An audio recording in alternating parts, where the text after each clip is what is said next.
Selamat datang kembali di pembahasan mendalam kita.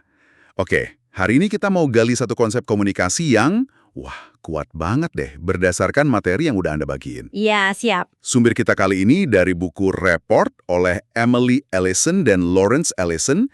Kita fokus ke bab 4 ya, judulnya Refleksi, apa yang tersembunyi di balik permukaan. Betul, bab yang penting ini. Nah, misi kita kali ini apa nih? Kita mau bongkar kekuatan refleksi sebagai alat komunikasi. Jadi bukan cuma ngobrol basa-basi, tapi gimana teknik ini bantu kita mengungkap makna, motivasi, nilai-nilai yang lebih dalam dari orang lain gitu. Yang sering nggak kelihatan ya. Iya, ini kunci buat hubungan yang tulus dan juga buat navigasi interaksi yang ya kadang rumit lah. Siap ya kita lihat apa sih yang ada di balik permukaan percakapan. Siap banget. Mari kita mulai. Oke, kita mulai dari cerita yang cukup ngena nih dari bab ini. Ada seorang ibu, kita panggil aja ibu, lagi coba bujuk anaknya, remaja nih, Simon, buat tidur. Wah, situasi klasik ya. Iya, kedengarannya biasa aja kan? Tapi ternyata, interaksi ini cepet banget panasnya. Jadi insiden yang penuh tekanan, bahkan ada kekerasan fisik juga. Wow, serius itu? Iya, cerita ini langsung nunjukin ke kita gimana terbatasnya nasihat langsung, dan pentingnya kita gali lebih dalam. Sebenarnya apa sih yang terjadi di balik marahnya Simon dan ya putus asanya ibu? Nah, ini yang mau kita coba bedah bareng. Menarik. Seringkali kita nggak tahu latar belakangnya ya. Betul. Nah, balik lagi ke ibu dan Simon. Kayaknya refleks pertama kita kalau dengar cerita gitu, langsung kasih solusi aja kan? Iya dong, pasti gatel pengen bantu. Kenapa nggak matiin aja wifi-nya? Atau, wah kalau dia sampai dorong kamu lagi lapor polisi aja gitu kan? Tapi, seperti yang di-highlight di sumber ini, nasihat kayak gitu tuh seringnya ya mental, nggak ngefek. Ini ngenalin kita ke konsep penting, namanya refleks memperbaiki, atau writing reflex. Betul sekali, writing reflex. Ini kecenderungan alami kita banget ya untuk langsung benerin situasi. Langsung kasih nasihat atau kritik pas dengar masalah orang lain. Kita ngerasa, wah harus bantu nih, kasih solusi cepat gitu ya. Iya, niatnya baik sih biasanya. Tapi pertanyaannya, kenapa kok sering gagal? Nah itu dia, kenapa ya solusi yang kedengarannya logis gitu, kok sering nggak mempan? Karena ya itu tadi, seringkali nggak nyentuh akar masalah yang sebenarnya, nggak nyentuh apa yang tersembunyi di baliknya. Oke. Dalam kasus Ibu dan Simon ini, nasihat kayak matiin wifi itu nggak ngatasin ketakutan mendasar si ibu. Mungkin dia takut kehilangan kendali karena anaknya udah remaja. Ah iya. Terus nasihat lapor polisi juga, itu nggak nyentuh perasaan Simon yang mungkin ngerasa nggak didengerin, nggak dihargai, atau nggak punya otonomi atas hidupnya sendiri. Masuk akal. Orang itu cenderung nolak nasihat kalau nggak nyambung sama motivasi atau nilai-nilai internal mereka sendiri. Ngasih tahu orang apa yang harus dilakuin itu jarang banget deh bikin perubahan perilaku jangka panjang. Betul juga ya. Coba deh Anda ingat-ingat sebentar, kapan terakhir kali Anda dikasih nasihat?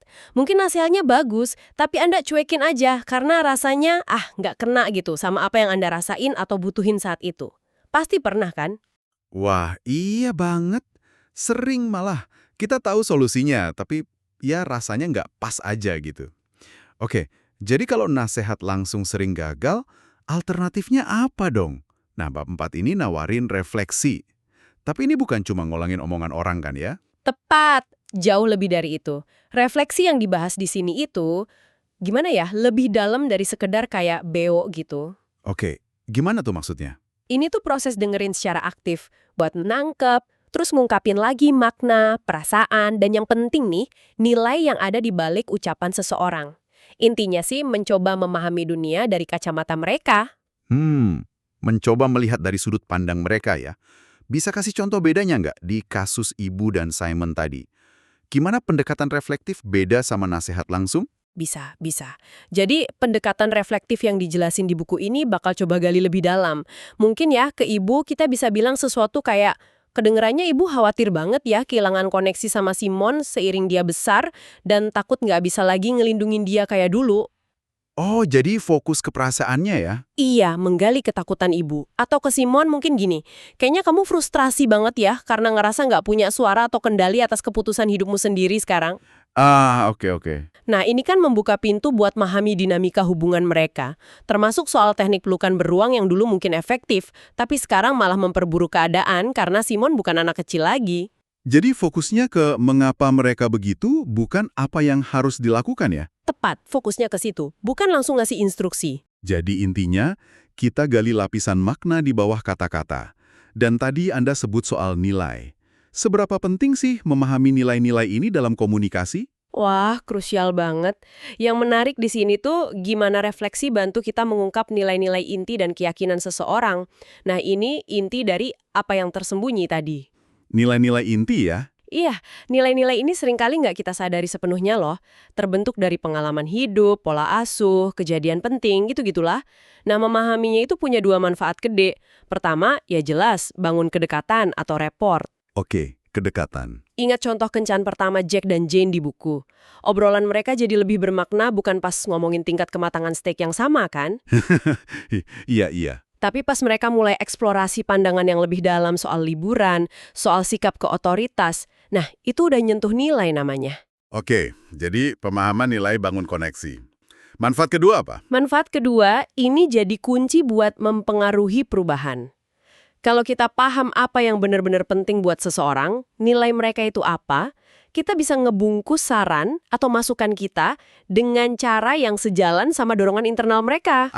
Jadi nyambung ke motivasi mereka sendiri ya? Persis, balik ke Ibu dan Simon. Kalau kita paham ketakutan Ibu, itu akarnya dinilai melindungi keluarga. Terus kebutuhan Simon akarnya dinilai otonomi atau kebebasan. Nah, kita bisa cari solusi yang menghargai kedua nilai itu, bukan malah ngadu domba keduanya. Oke, oke. Jadi, paham mengapa di balik perilaku itu langkah fundamental buat perubahan yang berarti, bukan cuma nurut sesaat. Ini benar-benar soal memahami apa yang tersembunyi itu. Wah, ini kayak mulai buka peta harta karun dalam obrolan ya, rasanya. Tapi gimana caranya nih kita ngelakuin refleksi ini secara praktis? Kadang kan susah ya nahan diri buat nggak langsung ngasih nasihat atau ngejudge. Nah, itu dia tantangannya. Bab ini ngenalin beberapa teknik kan, walaupun nggak eksplisit disebut so are di kutipan ini, intinya ada di sana. Bener banget. Bab ini ngasih panduan praktis buat nerapin refleksi dan ngehindarin jebakan komunikasi yang umum banget terjadi. Jebakan komunikasi ya. Iya, sumbernya ngasih contoh bagus tuh soal jebakan di obrolan orang tua remaja. Yeah. Yang sering kita alamin atau lihat lah. Ngasih tuntutan, kamu harus sekolah. Pakai sarkasme, oh capek ya, tunggu sampai kerja beneran. Nuduh, kamu selalu deh cari gara-gara. Atau malah ngabain, nggak mungkin guru ngasih tugas sesusah itu. Iya, iya. Sering denger yang kayak gitu. Nah, semua pendekatan ini kan bukannya buka dialog, malah nutup pintu rapat-rapat ya kan? Betul. Jadi, gimana teknik refleksi bantu kita hindari jebakan ini dan gali lebih dalam? Oke, mari kita bedah beberapa teknik kunci dari bab 4 ini ya. Kita pakai contoh langsung dari teks biar lebih kebayang. Teknik pertama itu refleksi sederhana. Refleksi sederhana. Ini cuma ngulang kata terakhir aja gitu. Bukan sembarang ngulang kata acak. Kuncinya itu ngulang atau parafrase elemen penting dari omongan orang, yang kita rasa ada inti pesan atau emosinya di situ. Oke, elemen penting ya. Ingat contoh wawancara polisi soal berantem di dapur. Saksinya cerita detail nggak penting kayak tanaman pot. Polisi ngulang tanaman pot, ya nggak guna. Iya, nggak relevan ya. Tapi kalau ngulang kata kunci kayak bertengkar, suasana memanas, dia dorong saya, nah itu baru relevan. Itu mendorong saksi buat cerita lebih lanjut. Oke. Ada contoh lain yang bagus juga, pasangan nggak mau pindah rumah Bilal, begini lebih mudah. Refleksi yang efektif itu bukan ngulang semua, tapi fokus ke kata kuncinya. Mudah. Cuma gitu aja, mudah. Iya, sesimpel itu kadang. Pertanyaan reflektif singkat ini mancing penjelasan lebih lanjut. Ternyata alasannya lebih ke praktis dan finansial, bukan karena hubungan mereka bermasalah. Jadi intinya, kita milih secara taktis apa yang mau direfleksiin, sesuai arah obrolan. Oke, jadi pilih kata kunci yang relevan. Sip. Teknik berikutnya apa nih? Teknik kedua, ini pembingkaian ulang atau reframing. Nah ini sedikit lebih, lebih kompleks. Karena ini melibatkan usaha buat nangkep dan ngungkapin lagi perasaan atau makna yang mendasari omongan orang, bukan cuma kata-katanya aja. Wah, nangkep perasaan ya. Gimana contohnya? Contoh di buku bagus banget, remaja ngeluh, bersihin kamar tuh sia-sia, ntar juga berantakan lagi. Response writing reflex kan mungkin bantah atau nyuruh tetap bersihin ya. Ya, biasanya gitu. Tapi reframing yang bagus itu kira-kira gini. Jadi rasanya kayak kamu kejebak di siklus tanpa akhir yang bikin kamu frustrasi dan kesel sampai mikir ngapain repot-repot gitu ya. Itu dalam sih. Pernyataan ini coba nangkep rasa frustrasi dan sia-sia di balik keluhan itu. Ini nunjukin kalau kita nggak cuma dengar kata-katanya, tapi juga coba pahami perasaannya. Nah, ini buka pintu buat diskusi lebih lanjut soal motivasi atau mungkin solusi lain. Wah, ini butuh kepekaan lebih ya. Tapi kayaknya bisa banget ngeredain ketegangan. Ada teknik lain lagi? Ada lagi namanya mengembangkan perbedaan atau discrepancy development. Ini teknik yang lumayan halus ya. Tujuannya itu dengan lembut nunjukin adanya nggak konsisten antara omongan seseorang sama perilakunya, atau antara dua omongan yang beda, atau antara nilai yang dianut sama tindakan nyatanya. Nunjukin nggak konsisten, bukannya itu malah bikin orang defensif ya? Kayak lagi diinterogasi gitu. Nah, itu risikonya, benar banget. Makanya sumber ini nekenin pentingnya ngelakuin ini dengan lembut dan tanpa nada nuduh. Oke, lembut ya kuncinya. Tujuannya bukan buat njebak atau buktiin orang itu salah, kayak interogasi polisi yang jelek gitu, bukan. Tujuannya lebih kayak megang cermin aja, bantu orang itu lihat potensi kontradiksi di pikiran atau omongannya sendiri. Kayak cermin ya? Harapannya, ini bisa micu refleksi diri dan motivasi internal buat berubah atau klarifikasi posisinya. Misalnya nih, ada orang bilang pengen hidup sehat, tapi kok masih ngerokok terus? Refleksi lembutnya mungkin, di satu sisi Anda peduli banget ya sama kesehatan jangka panjang, tapi di sisi lain, merokok masih jadi bagian rutinitas sekarang. Gimana Anda melihat dua hal ini jalan barengan? Itu ngajak mikir ya, bukan nyerang. Iya, ngundang eksplorasi, bukan konfrontasi. Menarik. Kuncinya di nada sama niat ya. Bukan buat nyalain, tapi buat mancing pemikiran. Nah, gimana kalau situasi udah jadi debat kusir nih? Saling ngotot gitu. Nah, ini nyambung ke teknik keempat yang berguna banget. Tanpa perdebatan. Atau di buku diistilahkan pintu jebakan refleksi. Pintu jebakan refleksi, gimana tuh? Sumber ini ngejelasin kalau ngebales argumen atau kritik secara langsung itu seringnya cuma naikin konflik. Bikin orang makin kekeh sama posisinya. Kayak kita dorong tembok aja, ya temboknya bakal dorong balik kan? Iya, bener banget. Terus gimana dong kalau kita dikritik atau diserang argumennya? Nah, daripada kepancing masuk debat, kita disaranin buat menggulirkan aja kritik itu, biarin lewat, terus kita refleksiin pesan atau perasaan yang mungkin mendasari kritik atau argumen itu. Oke, jadi nggak dibalas langsung argumennya, tapi direfleksiin perasaan di baliknya. Betul. Contoh di buku kuat banget. Bayangin negosiator ketemu tersangka teroris yang nuduh Anda nggak peduli penderitaan dunia. Kalau dibalas, tentu aja saya peduli. Ya debat. Iya, pasti debat. Respons reflektifnya gini. Kedengarannya Anda merasa kalau banyak orang di dunia ini nggak benar-benar peduli atau nggak cukup berbuat buat hentiin penderitaan global. Dan itu bikin Anda sangat marah atau frustrasi ya. Ini ngevalidasi perasaannya tanpa setuju sama metodenya. Wah, oke. Contoh lain, pasangan cemburu nanya, kamu naksir dia ya?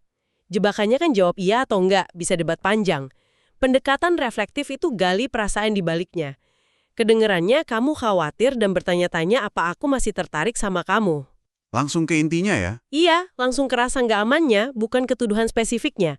Dengan refleksiin perasaan mendasar, kita lewatin jebakan argumen. Wah, ini beneran kayak Aikido dalam percakapan ya. Pakai energi lawan buat ngarahin lagi. Keren banget. Ada lagi nggak teknik yang perlu kita tahu? Ada satu lagi yang penting, walau disinggung singkat aja, yaitu afirmasi. Ini bukan berarti muji-muji kosong ya. Oke, afirmasi. Maksudnya gimana? Ini tentang secara tulus ngakuin kekuatan, usaha, niat baik, atau nilai positif seseorang. Bahkan pas kita lagi bahas perilaku yang bermasalah atau lagi di situasi sulit. Mengakui hal positif di tengah masalah gitu. Gimana contohnya? Kan susah tuh kadang. Contoh dari sumber, misalnya pada klien yang melakukan kekerasan. Walaupun tindakannya jelas salah, mungkin ada nilai positif yang mendasarinya. Kayak keyakinan kuat, anak-anak nggak boleh dibiarin sedih. Oke. Nah, ngakuin nilai ini, saya bisa lihat betapa pentingnya buat Anda agar anak-anak merasa bahagia dan aman, Itu bisa jadi titik masuk buat bangun hubungan dan bahas cara-cara yang lebih konstruktif buat capai tujuan itu. Jadi cari titik positifnya sebagai pintu masuk ya. Iya, atau contoh remaja calon DJ yang perilakunya buruk. Daripada fokus ke salahnya melulu, afirmasi bisa diarahkan ke semangatnya, kreativitasnya, atau mimpinya dia. Misalnya mimpi ke Ibiza. Nemuin dan ngakuin motivasi positif remaja itu sendiri bisa jadi pengungkit perubahan yang jauh lebih kuat daripada omelan doang. Intinya, cari titik terang sekecil apapun sebagai fondasi perubahan. Oke, jadi kita udah bahas nih soal masalah nasihat langsung, terus kekuatan refleksi buat ungkap nilai, sama beberapa teknik kunci kayak refleksi sederhana, reframing, mengembangkan perbedaan tanpa perdebatan, dan afirmasi. Wah, ini konsepnya mencerahkan banget sih. Iya, semoga bisa dipahami ya. Tapi, coba kita tarik lagi deh ke pendengar kita. Gimana sih memahami dan pakai teknik refleksi ini bisa benar-benar bikin perbedaan dalam hidup Anda sehari-hari? Mungkin pas ngobrol sama pasangan, anak, rekan kerja, atau bos mungkin. Nah, ini pertanyaan bagus banget. Manfaatnya tuh nyata dan luas loh. Pertama, ya jelas kayak yang udah kita bahas. Refleksi itu bangun koneksi yang lebih dalam, lebih tulus. Oke, koneksi yang lebih dalam. Pas orang ngerasa benar-benar didengerin dan dipahamin, bukan cuma kata-katanya ya, tapi juga perasaan dan nilainya, hubungan pasti jadi lebih kuat. Kedua, ini bantu banget hindarin argumen nggak penting yang bikin capek. Setuju banget soal argumen sia-sia ini. Dengan nggak kepancing debat dan refleksiin perasaan di baliknya, banyak konflik bisa diredam atau diarahkan ke diskusi yang lebih produktif. Ketiga, ini alat yang ampuh banget buat navigasi obrolan sulit. Contohnya? Ya, kayak pas mau kasih feedback negatif, ngatasin keluhan, atau bahas topik sensitif. Keempat, ini numbuhin pemahaman yang tulus. Bahkan pas kita sama sekali nggak setuju sama sudut pandang orang lain. Kita nggak harus setuju untuk bisa memahami kan? Nggak harus setuju untuk memahami. Itu poin penting. Tapi ini pasti nggak gampang ya dilakuin terus-terusan. Kayaknya butuh latihan sama kesadaran diri tinggi biar nggak balik ke refleks memperbaiki atau jadi defensif. Tentu saja. Nggak ada yang bilang ini gampang. Refleksi itu butuh kesabaran, butuh latihan, dan yang paling penting usaha sadar buat nahan reaksi otomatis kita. Usaha sadar ya. Ini bukan sekedar teknik soalnya, tapi lebih ke pergeseran pola pikir. Dari fokus ke diri sendiri, apa yang saya pikir, apa solusi saya, jadi fokus ke orang lain. Apa yang mereka rasain, apa yang penting buat mereka. Benar-benar nyoba memahami dunia dari kacamata mereka. Oke. Dan kenapa ini penting banget buat mempengaruhi perubahan? Karena refleksi itu bantu orang lain nyambung sama alasan mereka sendiri buat berubah. Perubahan yang dipaksain dari luar kan jarang awet ya. Iya, biasanya balik lagi. Tapi perubahan yang muncul dari kesadaran dan motivasi internal, nah itu yang sering dipicu sama refleksi yang baik, biasanya jauh lebih kuat dan tahan lama. Oke, jadi kesimpulan dari penelusuran kita di bab 4 buku report ini, refleksi itu, wah jauh banget ya dari sekedar ngulang kata. Ini kunci buat buka apa yang tersembunyi di balik permukaan. Nilai, motivasi, perasaan. Tepat sekali. Ini alat komunikasi yang kuat banget buat bangun pemahaman, perkuat hubungan, bahkan fasilitasi perubahan. Intinya, kayak yang ditekankan sumber ini, menghargai dan memahami nilai-nilai di balik perilaku itu jantungnya komunikasi efektif dan hubungan yang bermakna. Saya suka banget metafora yang dipakai sumber ini. Refleksi itu kayak Aikido dalam manajemen percakapan. Aikido ya? Iya, Aikido kan seni bela diri yang fokusnya pakai energi lawan buat netralisir serangan dan kendaliin situasi tanpa perlu bentrok kekuatan langsung. Pas banget kan metaforanya? Iya juga ya. Coba deh Anda pikirin sebentar obrolan sulit yang mungkin baru aja Anda alamin. Mungkin rasanya kayak bentukan argumen, saling dorong, nggak maju-maju. Sering tuh. Nah, sekarang bayangin, kalau alih-alih dorong balik pakai kekuatan yang sama, Anda coba terapin prinsip Aikido ini. Pakai energi lawan bicara Anda, kata-katanya, emosinya, bahkan argumennya bukan buat ngelawan, tapi buat pandu obrolan dengan lembut ke arah pemahaman bersama. Wah, menarik banget sudut pandangnya. Nah, pertanyaan buat Anda renungkan ya abis ini, dalam interaksi Anda berikutnya, terutama yang sulit, kira-kira nilai atau keyakinan tersembunyi apa ya yang mungkin bisa Anda ungkap kalau Anda coba dengerin dan refleksiin secara beda? Ya, kayak praktisi Aikido dalam percakapan gitu. Pertanyaan yang dalam banget tuh buat direnungkan.